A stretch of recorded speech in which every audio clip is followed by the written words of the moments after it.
Cal, from an Arsenal perspective today, only 2 goals, but overly a very dominant performance. I muted you. I unmuted you. Sorry, there was a lot. Oh, yeah. One of you had a lot of background noise, so I muted all of you. Okay, yeah, that's all good. We scored only 2, but we probably should have scored 5. I think, we had a very, very dominant performance today. And people are saying the handbrake's off. I think the handbrake's off, and we saw it with the lineup. To be honest, when everyone in every good chat that I'm in, we saw that lineup, everyone is excited. And it's the first time in a very, very long time I've seen the fan base and everyone just excited around Arsenal and excited about the players that we have, because we have some insane quality and some insane strength and depth. And, it's a shame that Odegaard, had to get, he got injured at the start of the game. But, we bring Zubimendi off the bench. So, you know what I'm saying? And when Zubimendi came on, we just couldn't, proceeded to pepper them for the entire game. And we had some gilt-edged chances that we should have probably buried. But, when you keep attacking and you keep going for it, the chances will fall to you. So I'm really, really happy with the performance, and I'm really happy with the win. No, I hear you on that. Do you echo that, Anton? I mean, yes, it wasn't the scoreline, but every other facet and element of this game today just looked flawless, especially against a team that's been so damaging to your last 2 campaigns. Well, yeah, it's 3 points on the table that we haven't had the last 2 seasons. Regardless of what you think about the performance, it's obviously made a massive impact on our season. And let's not forget, by the way, we had a season 2 years ago, the one that we infamously bottled it, where I felt we ran out of gas into the season. There's no issues with winning professionally 2-0 without really getting out of second gear. So, look, I do have a bit of stuff that I can criticize and nitpick about the game. Like for instance, I predicted a 6-0 and it was a third of that. So, from that perspective, we didn't get the fireworks that I was expecting. I'm a bit concerned about Odegaard and how he just constantly isn't able to make out of the first half of a home game. That is a bit concerning to me. But again, I thought that the team played better once Odegaard came off the pitch, which, I just think that because Eze ran the show a little bit for that period of time from when Odegaard came off until the end of the first half. But look, overall, I just thought that the play was a bit slow from us, honestly. We did create some nice chances for Gyökeres, I think, again, but overall, I just still kind of feel like we haven't really lifted whatever is blocking the net for us, because we could score so many more goals. And I think at the moment, though, the opponents quite aren't there to punish us for it, and I think it will only happen eventually. But happy with the 2-0 victory overall. Can't complain. I think you should be. I mean, Souls, it says a lot if Arsenal fans feel a little bit downbeat about winning 2-0 at home to go top of the Premier League. I think a lot of people are forgetting this isn't Graham Potter's West Ham. This is Nuno's, West Ham. So that's going to play a massive factor into the scoreline as well. As soon as that change happened, and obviously Nuno had the first game against Everton, that's when I was like, you know what, we're not going to pepper them, because the one thing that Nuno will do is sort out defensive structures and shapes. And I know we kind of opened them up quite a bit today. And even when you look at the starting 11 with Odegaard in the team, we were creating opportunities then as well. But it was never going to be a 6-0 game, especially when Nuno came in. I was expecting a 2-0, 3-0. But one thing that I've wanted to see this season is how we manage the season. And the reason why I say that is, are we just going to go gun-ho, full press, 100% effort in every single game? Or are we going to manage the games depending on the situations we find ourselves in? Like the Newcastle game, unfortunately, we were 1-0 down. We kind of needed to make the substitutions and intensify that game a lot more, and bring those minutes into those legs, and get them to press, play harder, give 120% effort. Whereas in a game like this, we were comfortable. West Ham posed no threat to us at all. So I'm kind of glad. I know it's 2-0. I know a lot of people were hoping for more goals. Gyökeres to get goals, Eze to get goals, that kind of thing. But for me, I'm fine with it because it's a long season, it's a marathon. We've only just started, and even though we've built the squad to kind of go all out for the Premier League, the Champions League, the FA Cup, and the Carabao Cup, we still need to manage their minutes, their intensity, when to use it, when's the right time. We're getting into that sort of crook of the season where the Champions League's coming in, the Carabao Cup will be played as well, FA Cup games will be played, and there's games like this where you can get a comfortable win, just take it, and lower the intensity, just get them to pass the ball around, just keep it comfortable. There's no need to go for the third, the fourth, the fifth, unless we absolutely need to, where let's say they're knocking on the door and actually we need to push them back in again. And that's kind of what I want to see. And Arteta's been a lot smarter this season than I've actually seen him in all. And I'm actually seeing a lot more of him bringing all of his styles together and using them in the right moments. Yes, he's made mistakes, like the Liverpool game. You can call it a mistake if, one magical free kick is the reason why you want to turn on the season. And you can call the Man City game a mistake as well because of the draw, and we should have gone for it when they're looking vulnerable. But for me, I think he's done the smart thing this season to try and get us over the line. And I think he's looking at those sort of margins that cost us the league, that cost us maybe the Champions League as well, and looking at how we can then.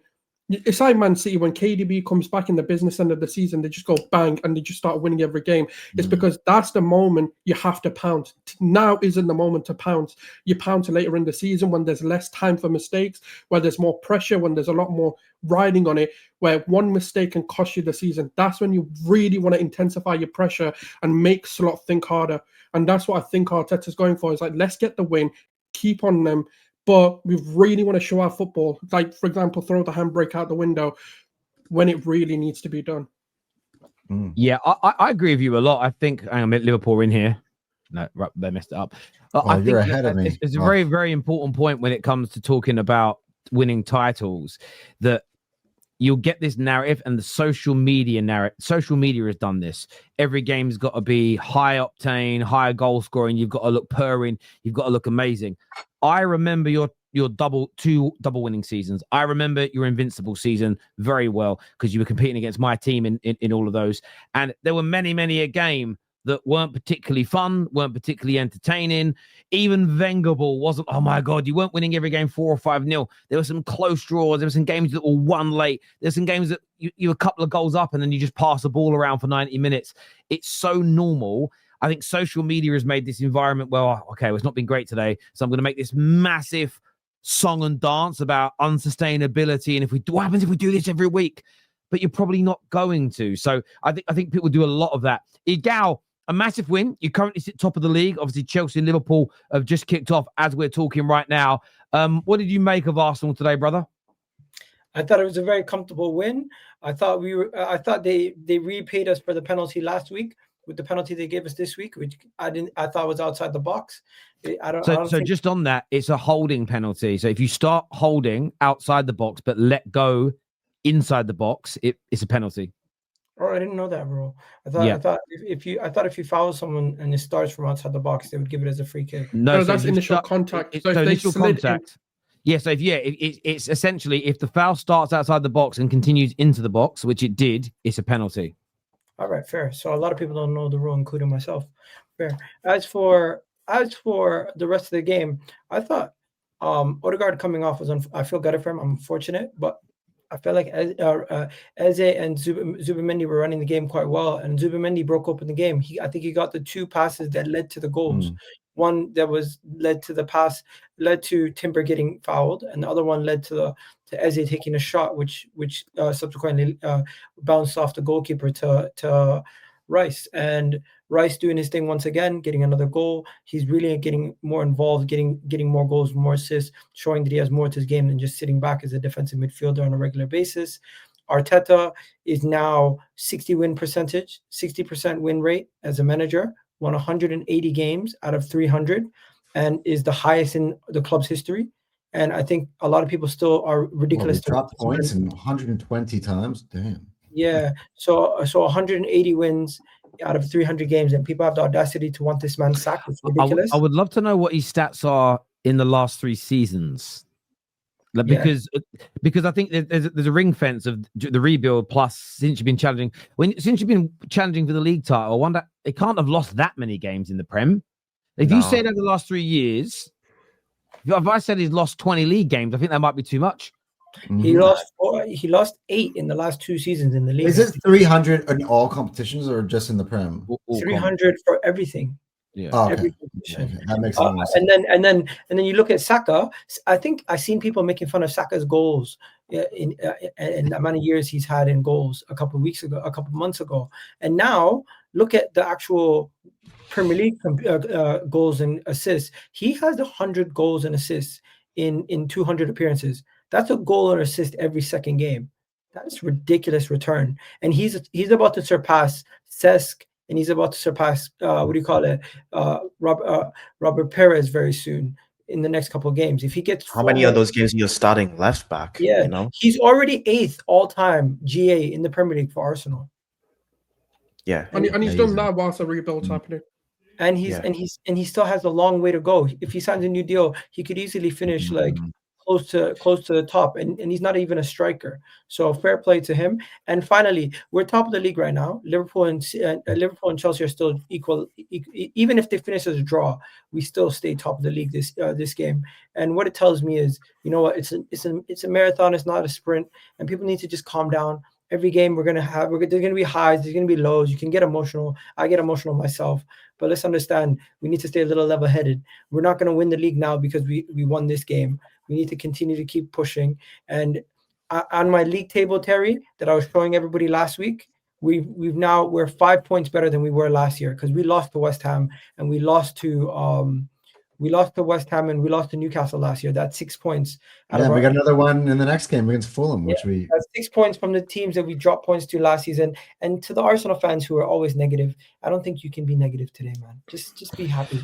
Quick question. Well, the only one negative thing I will say, and I think it's just Gyökeres. I think he needs to. I really want to see him scoring some of these chances. Not just Gyökeres, I think it's Eze as well, though, Cal. Eze he blasted over the ball. Gyökeres kept that open. But I'm talking about Eze has performed.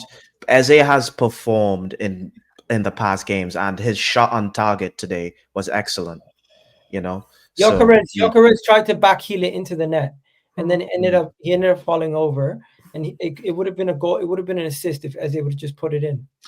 Yeah, I also feel a bit sorry for him though, because that opportunity where Eze kicked it over, Saka's ball is behind Gyökeres. That needs to be that needs to be ahead of him. If that's ahead of him, it's a tap in. And I do think there are times where Gyökeres has been in the right position, but that final ball to him hasn't quite worked. You had that a few times today, not even with Gyökeres. There was a corner you had and Trossard cuts in on the left.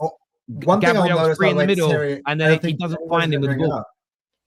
Yeah, I saw on at least 10, 12 occasions in the first half, Trossard's going like this. He's open in acres and acres of space, and we are refusing to switch the play and play it to him. About 20 to 30 seconds late. Our reliance on the right-hand side for me is still a thing, and I think it's still something that we need to work. I don't know if it's an Arteta thing or if the players just it's not an Arteta down the right, but Trossard was in acres and acres of space today, and we never ever really got the ball. Don't forget, he was inches. I think Gyökeres was inches away from scoring a brace today, twice. He had a tap in, and he had the other one where it was like the flick on. But I'm not crashing it on him. I'm just saying. I just want him to